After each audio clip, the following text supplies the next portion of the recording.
This is Pam Electric Ghost, and we're live on the air with Adele Royce. And you're crafting believable characters as a writer in contemporary fiction or edgy contemporary fiction. So I want to thank you for being on the show. And like one of the first things I get into before we get into the depth of the interview is I always ask people, um, like, what motivates you and why do you do what you do? Sure. Well, first of all, thank you so much for having me. It's really exciting to be on with you. And so, motivation for me is it all world building through my novels. Um, the most exciting thing is to create a world that never existed before and to create characters and put them in situations and follow along with a story that really allows for readers to come in and be a part of it, escape really. I feel like my fiction and my stories are an escape, and I try to really delve into that world so that I can pull the reader along with me and that they will be as into it as I am when I'm writing it. That's really my goal. And probably the most rewarding thing is to have a reader come to me after they've read one of my books and say, "Oh my gosh, I wanted more, and when's the next one coming?" And it's like that's the coolest thing that I can possibly have happen. So you went to school for English, right? That's primarily what you did. So you're kind of in the lane that you expected to be. Well, yes and no. That's so funny that you would ask because my English degree was purely I love literature, and when I was in college, I followed what I really loved. I didn't follow what would help my career.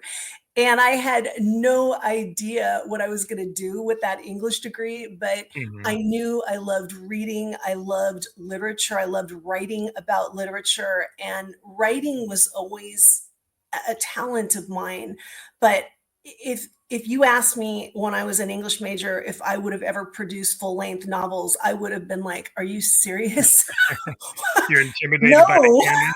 no Well, the thing way. is, when you're an English major, you might be intimidated by the canon, like a me. Absolutely. Yeah, it's It like the is classical intimidating musician. because you're reading like great literature and it's like I will never be able, but I can write about it. Yeah, it's like classical um, musicians. Like you ask, a lot of times they don't write, right? They're amazing players, but they don't write because they've been kind of intimidated by the canon. That their whole thing is they learn how to play Chopin and Bach and all these really oh, complex pieces. But then if you actually try to get them to play in a fusion band, they can't play like off the cuff. right. They have a No, hard that has time. to be They have a very hard time intimidating. until they Yeah, actually start to let things go. They have to get into a different frame, like where sure. they have to learn to trust their musical ability, to believe that they actually can write. So when did you feel Yeah. like you were? How early were you actually writing your own pieces? Well, I mean, I started writing when I was like in third grade. I was writing, in my English class. The teacher would give me an assignment, and I would write and write and write, but I didn't know what I was doing, and I just knew that I liked it, and I had an affinity, and I was always pretty good at it, and so really my whole life, because when I got out of college as an English major, I moved into, of all things, PR and advertising and marketing. That's a good use But I of was a good use of your skill set. well, and again, like I said, I didn't know what I was going to do with my degree, but I was a really good writer and I was a great communicator. So when I went into publicity, I could write press releases. I was really, I could really write anything. And that really helped me through my career. But as far as writing the novels, I didn't really start that until about 10 years ago when I'd Mhm. had quite a lot of life and career and experiences behind me. And I do believe that that whole time, was gathering material because you have to, you were talking about musicians, right? And they, when they're maybe earlier in their career, maybe not as confident to go off the cuff and do what you guys do when you're just creating music and just riffing or whatever you guys are call that. But Yeah, stream of for consciousness, stream of right, consciousness. stream of consciousness, absolutely. And so I feel like I would never have been able to write novels. I wrote poetry when I was in college because I think poetry was just easier for me to digest and put, words on. And I've studied a lot of poetry, and it's, short. Mhm. I could do that. And again, stream of consciousness, I was just pouring out of my soul to write those. But I think writing a novel is so involved because you really are you know, you're the writer, number one, you're the director, the producer, the sound guy, you're the, You're the um, you you know, total the, control the freak. lighting. It's like Yeah, when you see a song that says created, arranged, produced, and played by an artist, it's because we kind of got to a point where like we want to be a total control freak over the whole thing.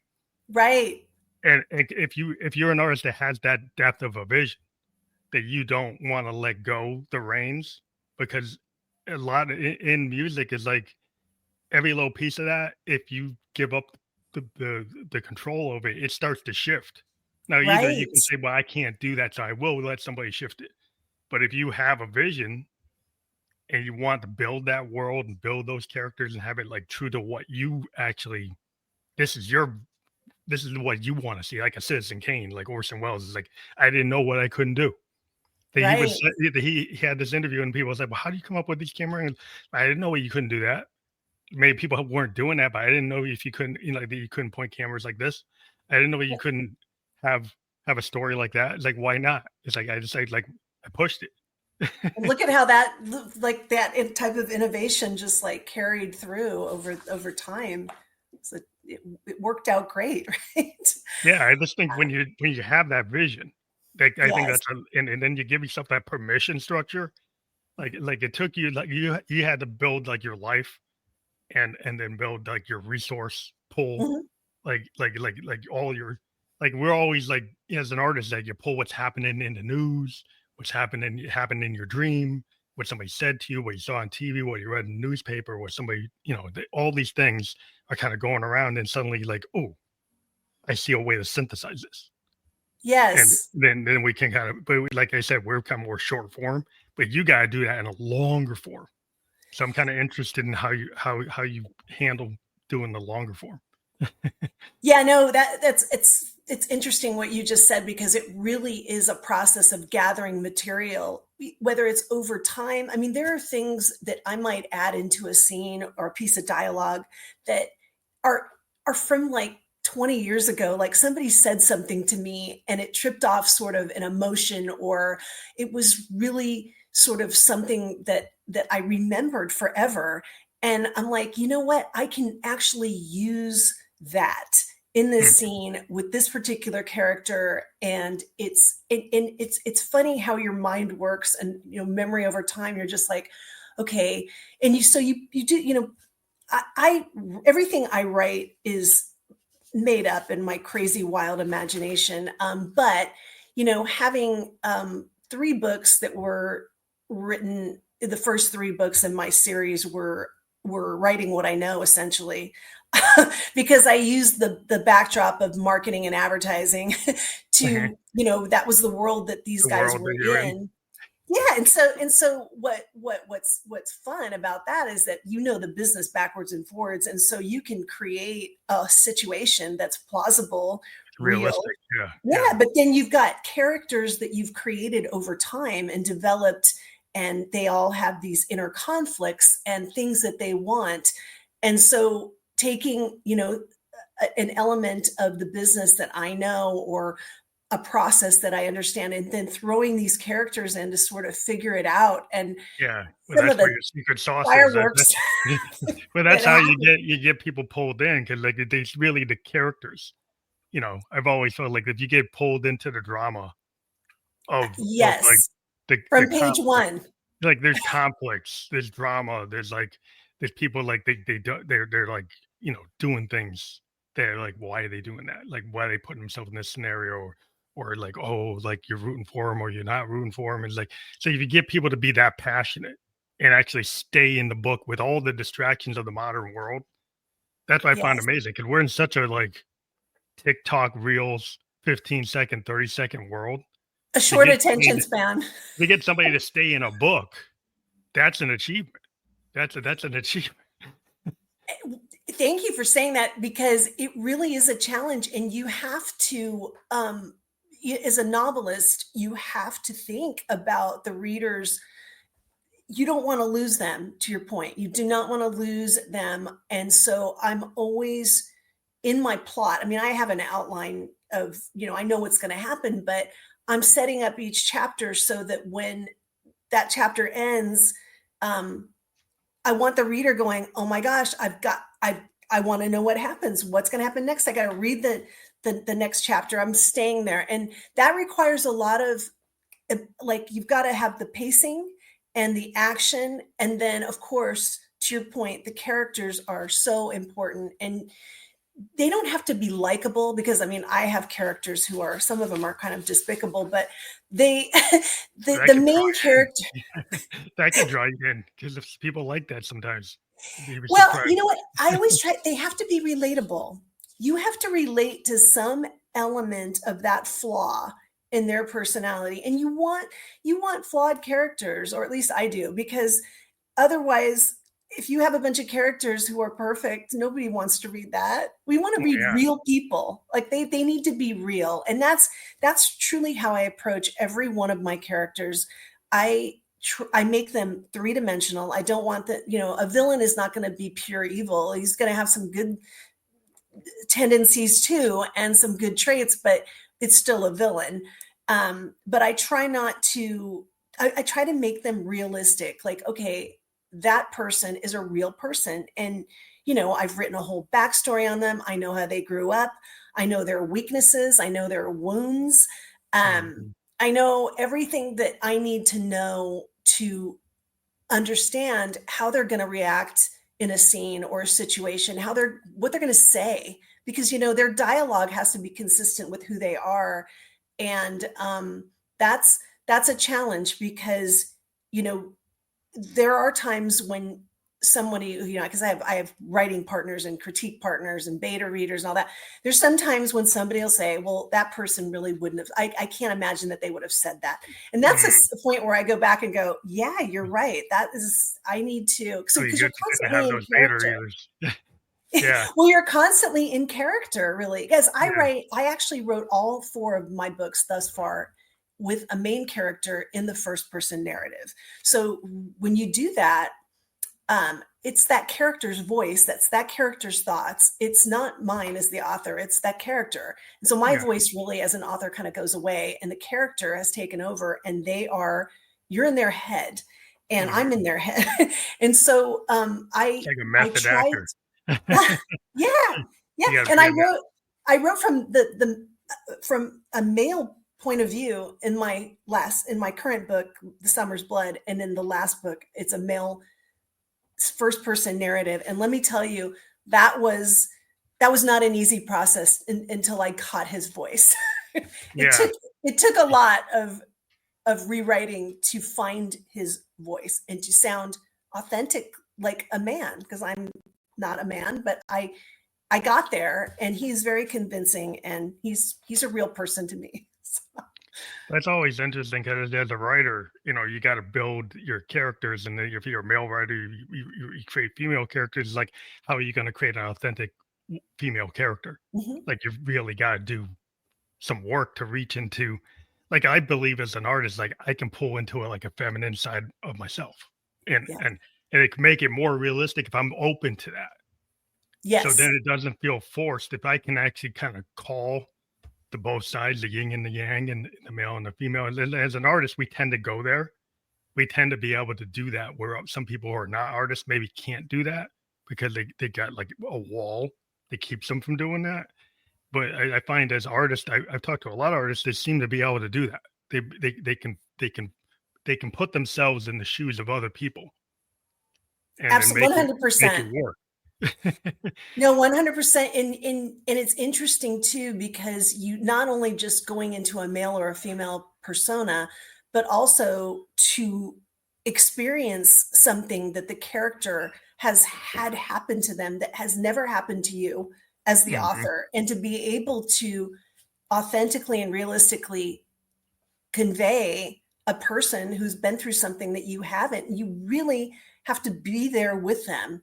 you have to, when I'm writing, I'm there in the room with them. I'm in their heart and soul. And that's the only way you'll be able to have your readers feel something when they're Yeah, reading. yeah, They it's kinda like to feel stay in it. character, like I always mention David Bowie when he became Ziggy, was kind of famous that he stayed in character on the tour.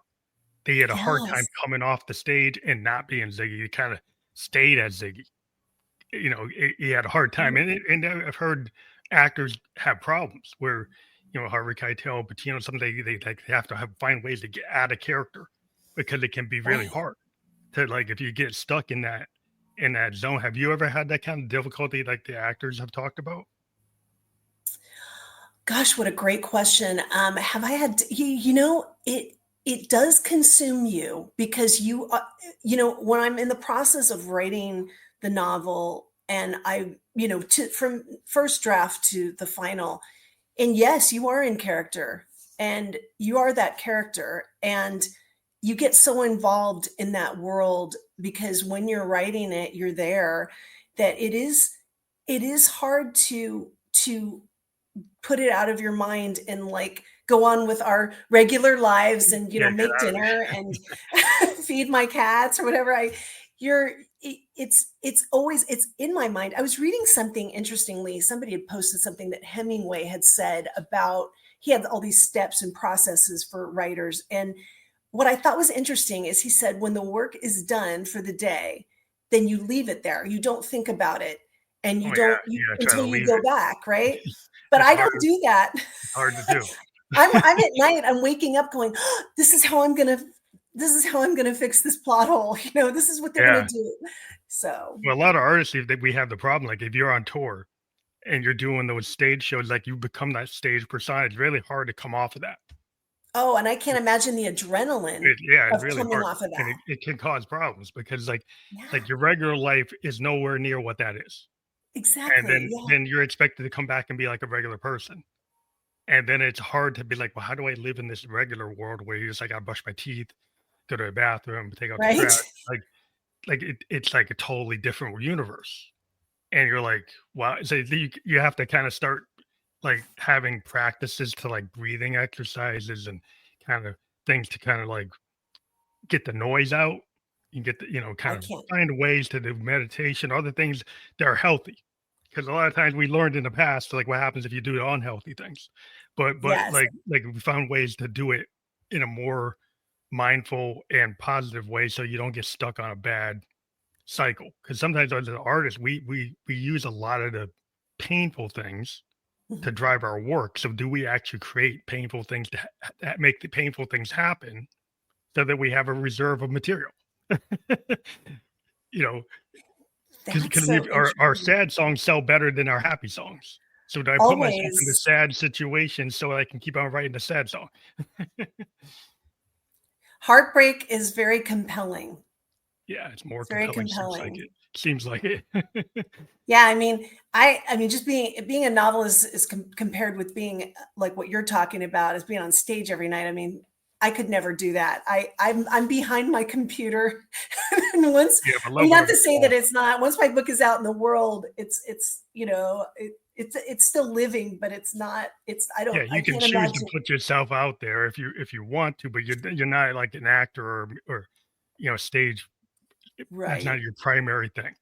right. The We're you behind the being here on scenes. this show and then maybe you go to a convention, you get on TV show interviews, like, you could start to put yourself more out, and then it's like then people do you ever get people that kinda think, go after you for things that happen to the characters? Because you did something to your character and then they get upset that you did something they didn't like. Do you get readers that give you, like, feedback and they're like, "Well, it's I wrote it's kind of a it's a story." But they Yes, take I it, like, do. personal. I do. And I find that really fascinating because people do get very emotional over characters and their behavior, particularly with my female main character in my first two books. They were so upset by the mistakes she was making and the things that she was, her decision process. She was so flawed, especially in the first book, that it was like oh, I can't believe she's doing this. Oh, I can't believe that she did that to her boyfriend. Like, why? What, and they get really emotional, and then they like hate the villain, and I find that so fun because they see them as real. Again, you go Real back people. to It means that yeah, you the actually did your character is job. like They they actually worry. Yeah, they're like, I'm so worried about her. Is she gonna be okay? I'm like, yeah, she'll be okay. She has me. well, that's Friends in cool high that places. you created this whole thing. Like once you create your canon, like you create your own, like your trilogies, or you create your worlds, and then the characters that live in those worlds and people get invested. Yes. I used to get in the people that were invested in Tolkien. Because I'm a sci-fi kind of kid, fans, and they were like so invested in it. Like so they were Yes. just so tied to it. So when they saw the movie, if they like, that's not the way it should be, because like they read it a different way, right? So then if they see it and it doesn't match like how they read it, they're like, that's not it. But I've done that. I've loved a book and seen it turn into a movie and been like, no, no, it's not supposed to be like that. And you get to we do. You're right. We get invested in characters and in stories, and they become a part of our psyche and our lives. And so yeah, it becomes important. But I haven't had people ever second guess like, oh well, this should have happened, because then that's my story, yeah, it's well, my story, and your I'm world. gonna tell it. This Yeah, is the it's way my you're world. I'm gonna gonna do tell it. it. It's like if an artist chooses to change genres, Mhm. some fans get real upset because like if you go from like the big example like Miles Davis went from bebop to fusion. A lot of Mm, people in jazz feel bebop is jazz. So if you don't do if you go and switch to something else, well, that's not jazz. And then when you wow, have such an yeah. innovator suddenly go to a totally different form, Well, I people actually did people that. don't like it. I actually did that with my new book because I went from you know, romance, women's fiction, romantic comedy, whatever, dramedy, to thriller, Oh, using some of the same characters, but I still kept an element of romance in, and I didn't. I mean, I have a group of readers who have read the whole series, and I didn't alienate them. it They came along. they loved it for different reasons, but I did take a chance with that. I did take a chance in moving into a different category. And it wasn't easy to do that either for me. I had to write a little bit differently and plot an outline differently. But yeah, but I understand how that could upset, we're talking about Miles Davis, or somebody like that. But and a lot of authors, I think, maybe hesitate to move into a different genre because they have such a strong following and expectations from readers. Yeah. Um, Well, Stephen King once in a while he went to like Richard Bachman just to see what would yes, happen. And right. I've heard of other authors actually doing pseudonyms and actually Yeah, going into totally different genres, like to just yeah, see like like what. Nora Roberts and Yeah, JD Robb, wasn't that her? yeah, She had to, yeah, yeah. Because it's like what I want to do science fiction and I do like murder mysteries from right. like the 1800s, and suddenly I do something in a dystopian future, and it's like nothing like my fan base does. So I go and do it under a pseudonym and see if I can do it. And you know, but some of the times he was like, well, let's see if I can do it with the same name. But maybe not. Yeah, no, I mean, I did, but again, I did use the same. I pulled a lot of characters from the first series because this Summer's Blood is the start of a new series, and I have two more books that will be coming forth with that series. But I felt like I kind of did a transition uh, with pulling characters from the last book that everybody loved and using Mhm. them and having them continue on. It's just the story had to change because the first three books were about a conflict in these two characters' relationship, and that couldn't keep going on for like 11 You books. resolved it by the end of the trilogy. You kind of resolved it, and then it's like, well, where's the gas? Am I out of gas with this? But then you're able to extend it into a different phase.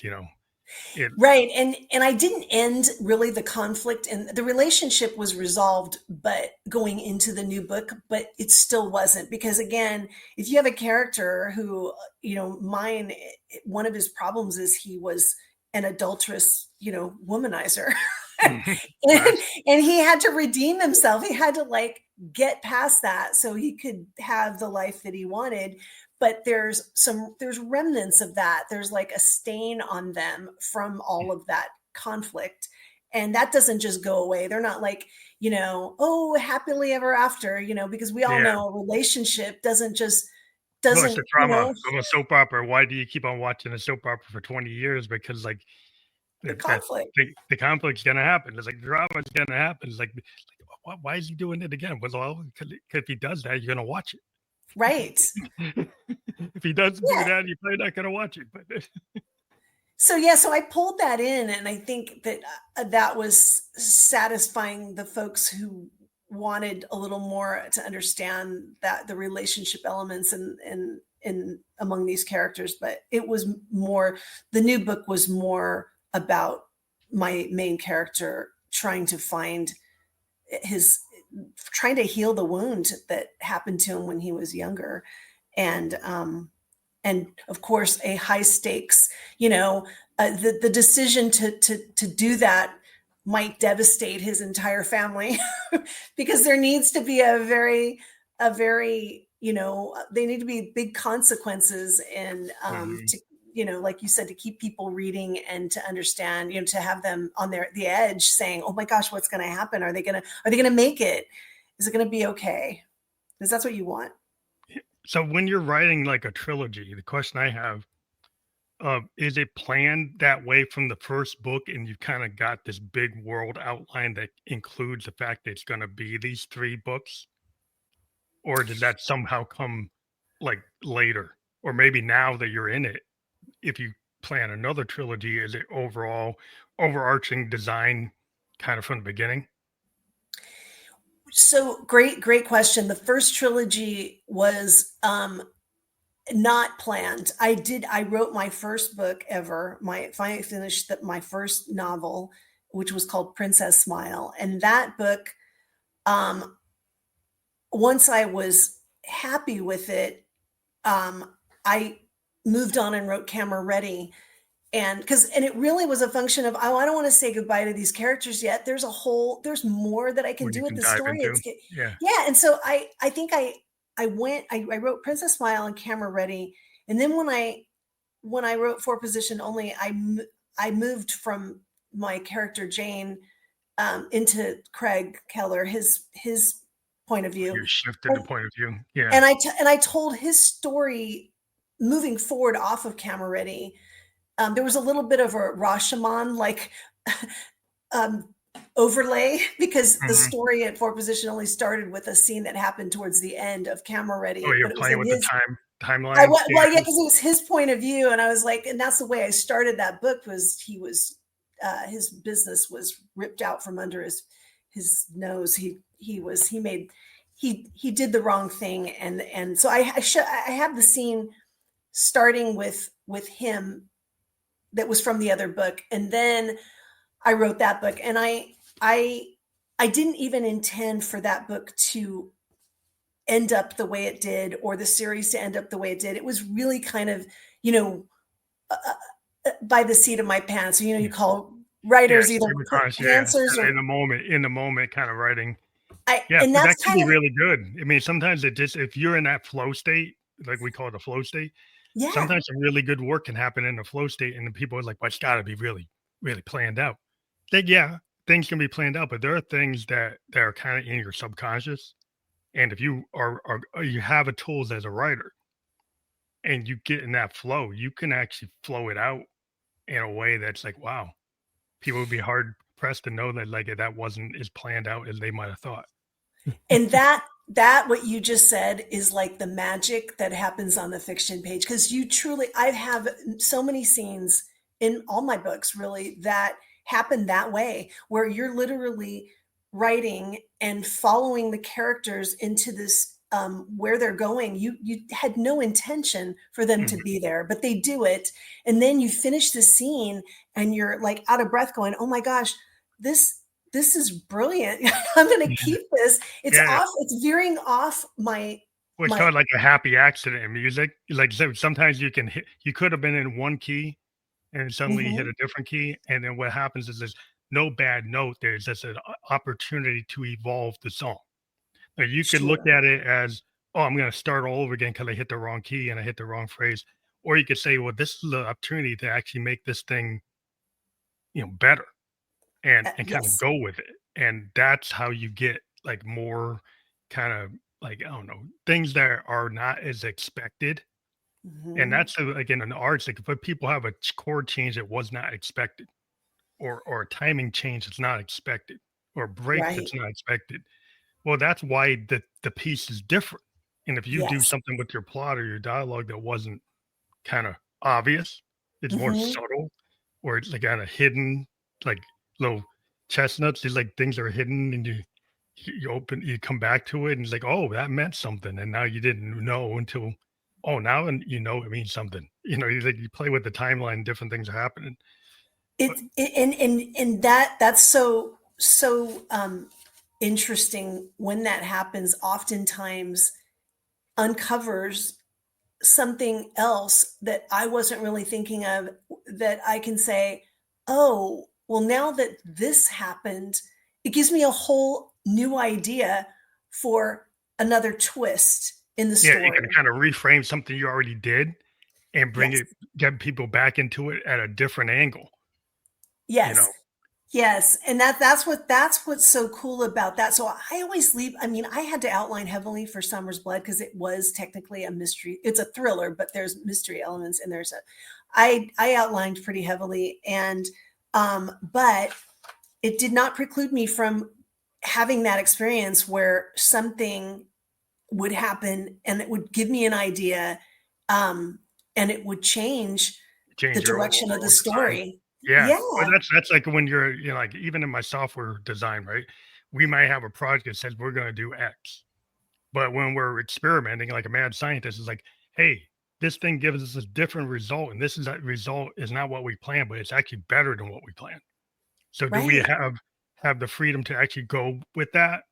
Or do we say the project plan didn't say to do that, so we're not gonna do it? So did we have to kind of press and say, "Hey, why not do it? Because it's actually better." Exactly. Yeah, and so many I bet you in so many fields when that happens, like you said, a happy accident that you're like, "Wow, this is better." Yeah, and some places don't let you do that. And then, then if you Imagine. find that you're the type of person like, I can't handle being constrained by not being allowed to go there, which has been my whole life thing is I like to go with organizations and do things where I can have that kind of flow state, happy accident, let me do that. And, I'm gonna feel better about my day if I'm in that kind of situation. Yeah, because you're being creative and that's fulfilling. You have Yeah. freedom to create, and that's fulfilling.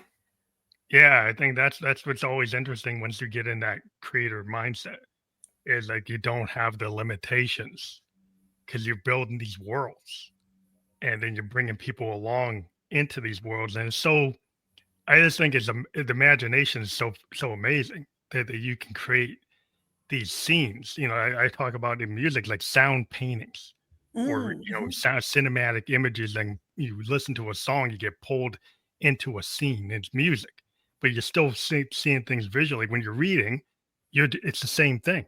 Like your eyes are reading the words, and you're picking up the same kind of visual that the music triggers. In music, I music is such a huge part of my life. I have to have music all the time. I listen to certain things while I'm writing, and I always have Oh, to have music in my life. So I understand that's how cool. it charts your whole life, right? You hear a song and it brings you back to, Things like you memories know, that like it pulls from like how you interpret a writer's song is like mhm. uniquely your interpretation. It brings up a personal image for you. Probably the first time you heard it and something was going Yes. on in your life. If you ever hear it, it recalls that. So everybody who hears that song gets a different recall. And so they can like it for all they might all like the song, but they like it for different reasons. because it's like a personal experience for themselves, which is really cool. Or a lyric that's poignant, that means something, that, it's so yeah, music is so moving. And I have to have that while I'm writing, because it's a part of, like, I always do a playlist, for example, for Wow. every book, and I have them on Spotify. I and I add to them sometimes, but there's always a playlist at the end of each book, and it's usually, the playlist is songs that have something to do, or that I was listening to when I When you're wrote the writing, book. Yeah, and that's really or they cool. pertain to certain, like I have a Feelings. playlist for four position only. Every song it was a scene. I picked the song that reminded me of the scene while I was writing it, and then you put it all together, and it's its Like a own little synergy. body of work, right? It It's was just, like a synergy. It's like you got yeah, a vibe. It's like this kind of yeah, thing, like in the universe. It's like there's a frequency, and you're hitting the frequency with the music. You're hitting it with the written word. You're hitting it with the feeling of the moment. And, yes. that's really cool because 'cause I've actually talked to some authors and they're like, "Well, I can't have any noise. I can't listen to music because they're so focused." And you're one of the first authors I actually mentioned, like, a playlist. I don't remember anybody else ever mentioning that. So that's Well, really and interesting. you know what's funny? I don't even know if anybody pays attention to my playlist, but they're so important to me to have a playlist in every book. But I will say this, with the authors who have to stay focused without music, I can't have, like, meaningful lyrics. Like, I listen to the Serious Chill channel while I'm writing, or classical, or maybe even like real jazz, because it's like mellow, and you don't Mellow, have a lot of, like, lyrics, like, yeah, popping out, because yeah, that jarring. affects I mean, the it's not words. jarring, it's more like yeah, like you listen to nice bebop or something that's, like, soothing or kinda something that's, atmospheric. Yes. Electronic music, they kinda get Yes. and yeah. No, and that's the only thing. It can't have, like, lyrics, and it has to keep me motivated, and, so yeah, I have a whole process with my music, but I cannot just sit and write in dead silence. I can't. Yeah, that's cool. That's interesting 'cause, yeah, music's been a soundtrack to my whole life as being a musician is, like, the Obviously. first thing you are is a fan. Every musician, is kinda lying if they don't tell you they like a lot like other musicians. It's like, "Well, my stuff's original." It's like everything as a musician, everything we do is based on the music we like. Of And course. we bring it and we have our own slant on it. So, Yes. but it's like if anybody tells you, well, this is totally original. It's like, really? Like everything comes from somewhere.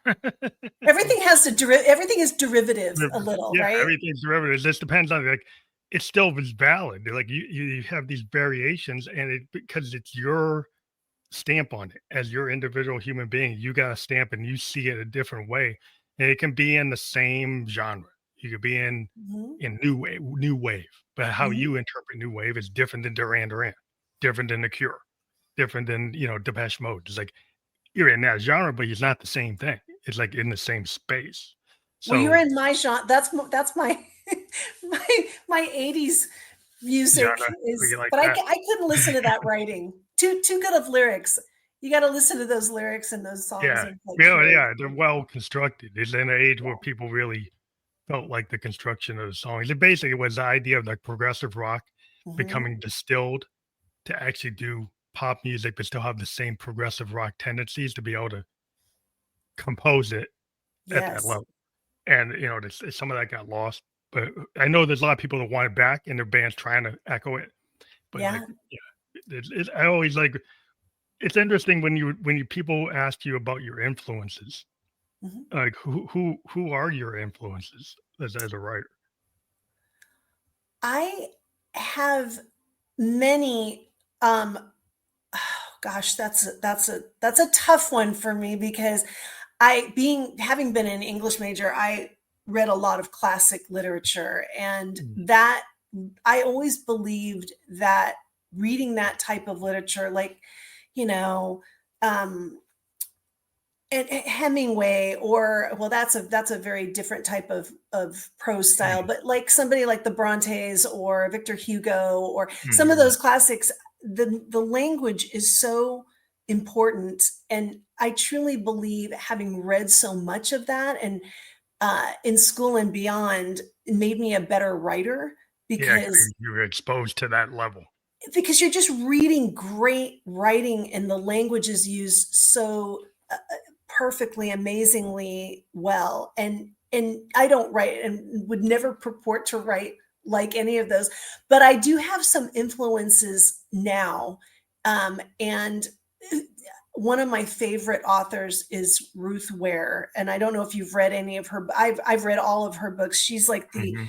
modern day Agatha Christie, and Oh, her style of writing to me has been influential because she tells a story and she does it in such a way that it just produces the feelings and the effect of, you're there in the story. And I love her books. I have a few other authors who I read avidly that are modern, contemporary, like Jane Green, or I like Jennifer Weiner. I like um I'm gonna forget what, but so I have a lot of modern contemporary authors mhm, that I read. I do one thing though. I don't read a lot of fiction while mhm. I'm writing the fiction because I don't want to be Influenced by that. too, I don't want it to be derivative, as we were talking about, even though it could be derivative, and like we Yeah. said, we can't get away from that, right? Yeah, yeah, Because we're your all living subconscious and is probably in your consuming. subconscious anyway, but you don't wanna be, like, explicitly pulling it. Oh, yeah. And then I don't also want to, this is one thing I always tell other writers, because I do this too. When I read somebody like Ruth Ware, I'm like, oh my gosh, I'll never be able to do that. Like the way Yeah, she, well, yeah, you don't wanna put and yourself in that frame either. and you can't compare yourself, because as writers and musicians and artists, we all have a unique vision of and view of the world that's uniquely ours. Nobody has our same experience. Nobody sees the world exactly like I do or you do or any. Mhm. So when somebody says to me, "Oh, I'm never going to be this good," I'm like, "No, no, no. You're telling That's your why your people voice." won't pick up the guitar, or they don't pick up the pen because I ran into people. It's like, "Well, if I can't play like Jimmy Page from Led Zepp, then Yeah. I gotta give it up." And it's like, but I was kinda like looking at the punk aesthetic with bands like The Clash and the Ramones and Oh, love them. bands like that, and it's like they did not fear the expertise of the great, like, technical bands, or even like the Motown guys. They're unbelievable. You're never probably ever gonna reach that. You're not gonna reach what Marvin Gaye could do or Smokey could do. You're not gonna hit it. But doesn't mean you can't try. And that's why you got into hip hop where people's like, yeah, they don't have a voice like Smokey. They don't have it, but they had something else. It's kind of like the Dylan. Dylan didn't have a voice that was radio friendly at all, but he No. had content that was just so literate and so unbelievable that Columbia gave him a chance because they look at those lyrics and they look at this. And like, maybe we can do something with this. Maybe he'll resonate, and it did. You take a chance, and like, I don't know if people are willing to take chances like that anymore because they wanna know that something's gonna work, and they always try to clone what already works. You remind me of a story, which is completely off topic, but I'm going to tell it anyway because we're talking about music.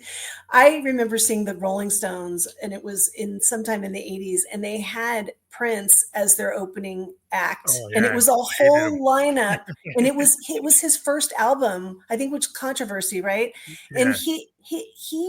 he got booed off the stage. Yeah, I heard The about guy, that, it's you famous. remember that was in LA at the Yeah. Coliseum, and just see, it's just kind of what you were saying. You see where he went with his music and what, um, Can't be dissuaded. I mean, it happens all the time. There's a lot of bands like if you let that dissuade you because you get booed and say, "Well, that's the end." I mean, there's some bands that would be the end. But if right? but if you're willing to say, "Hey, this vision, I still believe it," and that's the I thing about believe in it Prince is, when he was 100%. 17, he was told that Maurice White from Earth, Wind and Fire could produce his record. He said, "No, I'm gonna do it all myself." He was 17 years old. Now it's doubtful that anybody today would let a 17-year-old do that, but they Right, let him do it. And because he did it, he had a different sound.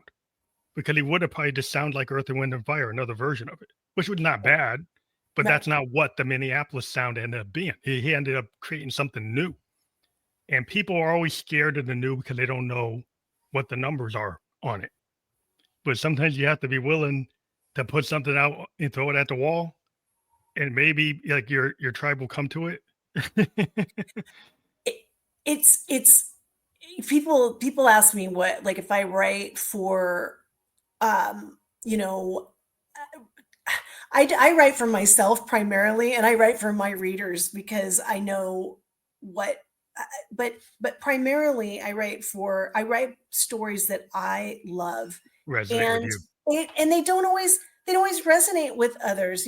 I've had reviews, or somebody like didn't get what, it Yeah, wasn't their yeah, speed. law of attraction. Like you get the audience that you're supposed to have, right? So Exactly. you get in the way the world is today. What people always tell people is like it's not just your low like corner of New York. Maybe that it's not hitting in Brooklyn, but it hits in Japan, or it hits in Mhm. Finland, or it hits in Australia. So you can't be dissuaded just because the people around you don't like it, because somebody across the world could like it. So that you have to look at more. It's a global like market. And so if you Absolutely. realize that, then you have more opportunity. You can be less down on yourself and more like get into the passion. Like if you're passionate, right? Then you're gonna try to draw people will say, "Why is this person so passionate?" Then they'll start, well, there must be something going on. And then they'll come around and they get inspired. It's like, well, like, let's check this out. No, I totally agree with you. It's interesting, when you put yourself out into the world, and people look, you get people who love it, and that's like this healing moment where you're like, oh my gosh, and then you may have criticism, and I read everything that people write, but Mhm. I never let it discourage me, because I know that my passion and the drive to create these novels and stories and scenes and characters, it's it's my passion, and I'm never going to stop doing it the way I want to Yeah, do. I whether mean, it's I'm going to make constructive it great. criticism, but if somebody just says they hate it, that's They not hate it. very Then you constructive. hate it. You're not my market. You should read Yeah. somebody else. If you I'm get not a beta speaking to reader you. that actually gives you advice that actually makes sense, yeah, that's a positive thing. Like you say, they find some just because they find something like that is like that's like, well, that's going to help you. It's like positive. Like if you're in a studio, your recording engineer says, "Yeah, we had to change this chord arrangement because it's actually going to work better in this key," Yeah. and you can say, "Well, no, I wrote it this way." You could get offended that they told you to change it, or you could actually listen and say, "Well, that's probably going to enhance it. Well, maybe I Yes. should." So Absolutely. sometimes you just have to be willing to, as an artist, I think we always have our heart on our sleeve, and we have to build up a little bit of resistance, a little bit of a shield, to protect ourselves because they're going to be the haters. They hate They're gonna everything. be there. They're They, they, gonna be there no matter what. But you know what's funny is I remember going into my first critique group, and they were brutally honest, and I'm so grateful that they were brutally honest with me, but it was so painful, and until I built up like the thick skin where you could yeah, be like, build up that armor. okay, it's not personal, it's constructive. And I mean, there are times when you get somebody that's maybe not being constructive, but Mm. I've been lucky, and I am so grateful to those people for doing what they did for me to help me, you know, learn what what I needed to do to get these novels, my first novel especially, out. But the beta readers, when you bring that up, they are just as important, because they're reading the manuscript in its final stage, or it's close to the final Mhm. edit. And what I do is I have them read, and when I see the same thing being told to me Multiple by times, and they say, "There's all of something them, going on here." Yeah, there's something going on there. I'm like, okay, that is something that I need to address and change. And if it's something, there may be sometimes when somebody has a personal trigger, and they s- you know eh, Just don't I like it always I 'cause, know how to tell the difference. Okay, yeah, that's kind of, that's not that important, not important to the story. I always try to figure out what's important to the story and important to the character. And when somebody tells me, oh, this character just in this book he was like this, and in this one he's just kind of, I don't know, like a little too wimpy, I think. And I changed. Well, I that's like if that's your design, that's your design. It's kind of like in like if you're an artist and it's like I'm doing this song that's kind of gonna go in these like not known directions, and somebody said, well, it's not going in a known direction. It's like, well, you picked up on it. right, Or like a guy right, like Frank Zappa or Prince or Hendrix is like would say, yeah, well, that's the way it's supposed to be. So they would stick to their guns and say, yeah, yeah, it's a success because I didn't want it to go the way you thought it should go. So right, right. that's if You- when you know that you have that vision at a certain level of kind of knowing that. And then then there are other areas where like Hendrix wasn't really confident about his voice, but he was very confident about his guitar playing. oh yeah, So if he had a vocal that was like not exactly there, he would listen to a lot of advice about how to do the vocals. wow. But when it came to like the guitar arrangement, he's like who's gonna play better than me? Who's gonna tell Hendrix how How to to how to play? yeah. Like, That would be a that's not nail gonna work. biter. That's not gonna really work out. But yeah, you kind of got to know what you got and what you don't. It's like you know your limitations. Like you start to realize, and it's like that's where you expand. Like if once you realize, like yeah, I have some areas I need to improve, and you We can be all do. honest. When you're honest about it, and you realize that, then it's less painful to kind of own up to it. It's like yeah, I could do better here. I could do Absolutely. better And on we have my to be timing. open to that, right? Because it Yeah, is it's going to just like make you you could better. if you want because you're trying to connect. So anything that it's a process. It's like, as a musician, we did like 99 demos before we actually have the song that actually goes out. Oh, wow. And sometimes it's like, it's like you could look at that, well, there's 99 mistakes. It's like, no, it's 99 steps on our ladder to get to the final step and I actually got to where I wanted to be. But it's a different mindset. If you look at it as like those are 99 mistakes or were they 99 steps toward my success, it's a Yes. different mindset. That's how I look at drafts of my novels. Like there may be like 25 at the end of the day, or, however many. I just want to make it great. And so to your point, I don't care how many drafts I have. I don't even think about that. People will ask me, how many drafts did you? I have no idea. I just know when I'm done. I know You when know it's when it's great. right. Yeah, I know when when it's right. yeah, when you read it, it's like when what you see is what you get, what you hear is what you get. It's like when you finally it's like that's it. Done. That resonates with you. And then if you can get enough people to say, yeah, that does resonate, then you got it. And Absolutely. it's kind of like this vibration. It's like things are like I really believe in a lot of like vibrations and being in tune kind of I do musical too. terms. And it's like when when it's dissonant and it's like you're not, it's just discordant and you're not connecting and people are hearing the noise. It's like, okay, well, they're not getting it. So then you got to like, okay, well, how do I get them to get it? And then Right. once I get them in the zone, it's like, oh, I got them in the sweet spot. So that's it. I got it. That's it. You got it. But are you going to do like audiobooks? Are you looking at optioning these things for like screenplays or teleplays or movies or anything like that? From your lips to God's ears. I Everybody wants their book to be a movie. I do have audiobooks for all my books. I always do audiobooks. I try to get an actor who can really act all the characters and mostly talk in the narrator's voice and be convincing and act. So Mhm, that is important. I do all my books are on audio. mhm. But the screen adaptation thing, oh my gosh, I would love it. I write in such a visual manner, and people are always telling me, oh my gosh, that should be a series. You Why can see can't that. you get a Netflix series? And I'm like, oh my Go gosh, on it's so Hulu, put it easy. on Amazon. Well, there's so many different channels now. Like maybe there is more opportunity because there's like You always never know. You it, know what? I enter contests for screen adaptation. I put my work out there, and then if somebody bites, great. Oh my gosh, I would be so excited. But if not, I'm fully confident in the novels being just so yeah, fulfilling for me. in that zone.